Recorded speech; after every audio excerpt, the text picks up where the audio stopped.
The content on this channel is for informational and educational purposes only. Please contact a professional when it comes to your financial needs. It comes down to this: generational debt versus generational wealth. Which one are you building? With the 7-year car note or the 50-year mortgage? Subscriptions out the wazoo. Let's talk about why this may be here to stay right here, right now on the Ujamaa Network. I'm Antoine Anderson. Let's get to it. Ownership rights have been under attack for a long time, whether you're talking about owning your own music CDs, for example. Everything is downloaded and everything is a price. It's a subscription to everything. um, you pay a subscription for your dwelling. If you're renting, that's what it is to me. It is a living subscription or shelter subscription. It's just crazy. You even have subscriptions to certain features that are built into your car, already ready to work, but put behind a paywall. That's nasty work. But now you want to add a 50-year mortgage to the mix on top of a 7-year car note? You tripping. This is the fastest way to generational debt that I can think of. And on a channel that promotes generational wealth building, this has got to be something that you're thinking about as things get more and more unaffordable for anybody, not just for any one person, but for any generation of people. You're talking about passing on debt to your kids if you ever attempt to buy a house with a 50-year mortgage. You will not see the end of it. If you purchase your house at 25, 50 years, you're going to be 75 years old if you live that long. Nah, this is a historically bad idea, no matter what side of the argument you fall on. I personally believe that generational wealth building starts with home ownership. That's why I do it. If you are renting, you're really throwing your money away for every year that you're renting, period, point blank. And you're not getting any returns on it. No equity in an apartment. But a 50-year mortgage, let me tell you why that's a bad idea. First off, let's talk about the home mortgage rates at a 30 versus a 50-year. Now, we're going to also look at the amortization of this, but let's first look at those payments. All right, for a $400,000 home, that's what the current average price of a home is. It should never have gotten this high, but let's just take that as gospel. And you want to put down 10% on this house. That's a $40,000 down payment. No American right now can afford a $40,000 down payment. Now let's look at the terms. We're talking about 30 years first. And we're going to say it's a 6.5% rate. Your monthly mortgage for a $400,000 home, this is just principal and interest, mind you. This is not your taxes and your insurance for the home, which in some cases could double this. $2,600 per month. And you're paying this thing off over 30 years. Amortization schedules are basically what you're actually paying over and above the amount that you finance. The total interest paid is an additional $59,000. That's just how much the banks made off of you. The total cost of the loan, however, when you add everything up, is $819,000. That's what you are going to be out of pocket over the 30 years. Okay? Now, if that wasn't bad enough, let's just change that 30 year to a 50. Again, we put 10% down at 30 year, and the loan amount was $360,000. Change that to a 50, and you've just made the bank a few hundred thousand in just additional interest paid. $850,000. You more than doubled what the original loan amount was, and in interest payments. Insane. And all for a savings of a couple of $100. you're still paying $2,300 a month versus at 30 years, $2,600,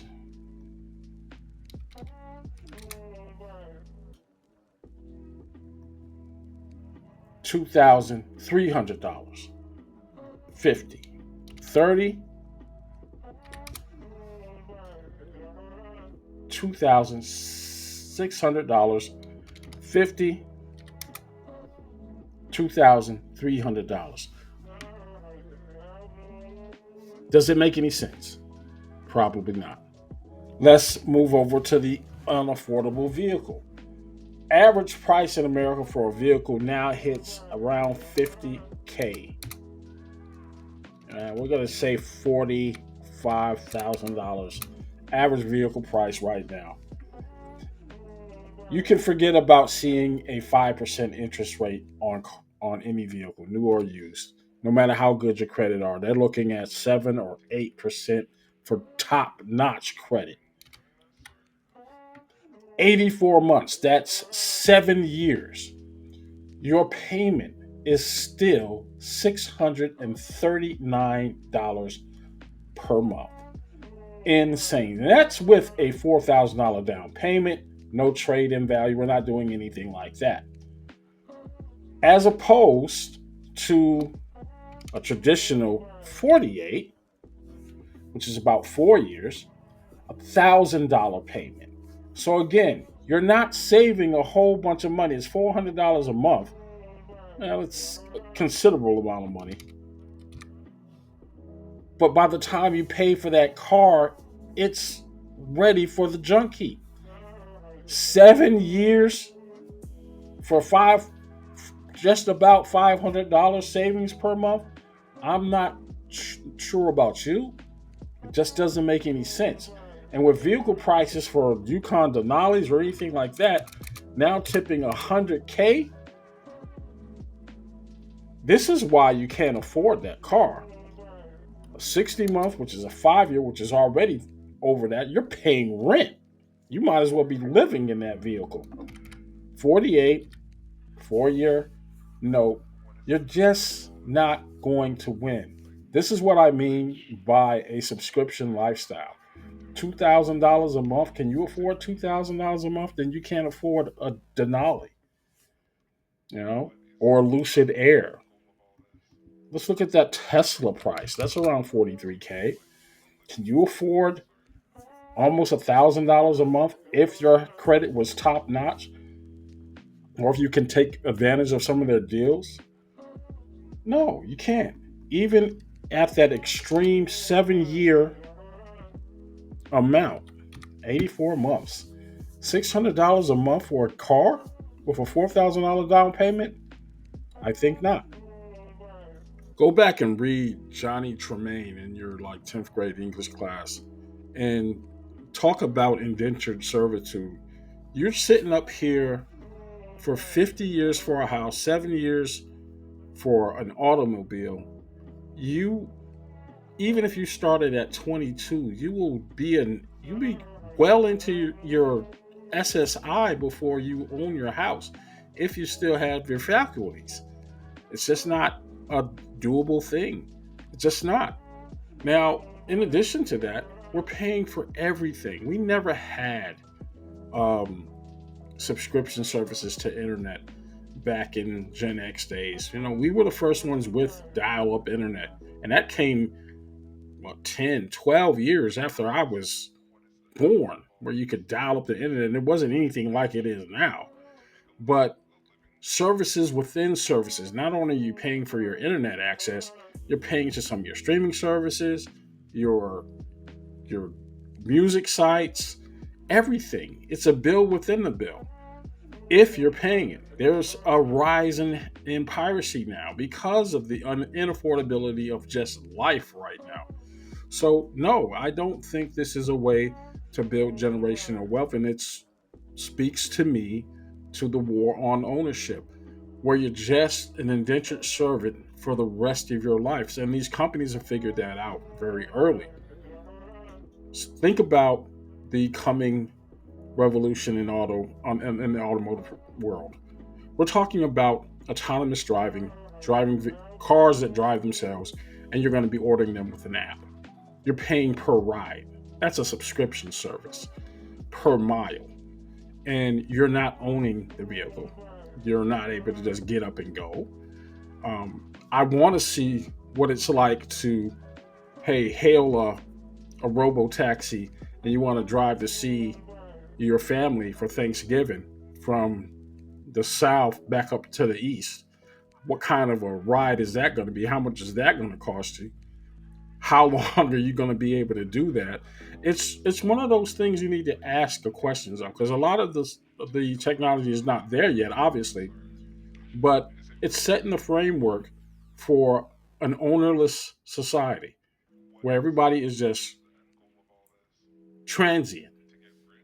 You know, Airbnb is going through its kerfuffle because people can't afford their Airbnbs, and it was built for a transient, non-ownership society. This to me is a detriment to not only building generational wealth, but society as a whole. When you have a transient population, people coming in and out, they're not building ties anywhere. But everything about our life right now is set about the here and now. It's not for long term. Whether we're talking about dating apps and you're getting to know people, you don't get to know families or where that person comes from. It's their profile that you're paying a subscription for. I think we have to seriously have a discussion, a political discussion by our representatives on the threats to ownership and what that does to national security. We're not secure. We have to have a certain amount of the population to own things so we don't have to constantly pay. No one's ever questioning the capitalist society. I'm not doing that. I own stocks, but really it's the trigger to why we're paying so much. Stocks and companies for stockholders who are demanding higher and higher returns. Just today, the Dow Jones hit an all-time high of 48,000. That's ridiculous. But that's the owning class. We're paying them. We're paying corporate America just to exist. Meanwhile, the owners are nameless, faceless corporations who have a bunch of shareholders who want 6, 7, and 8% dividend yields on those stocks. That's where your money is going. Understand the game at play. Let me know what you think in the comment section below. I'm telling you right now, the 50-year mortgage thing, go ask Dave Ramsey. That's out the window. But as far as building generational wealth, getting some equity, having some money so you can become an owner, that's where the ticket is at, for me anyway. I'll talk to you later.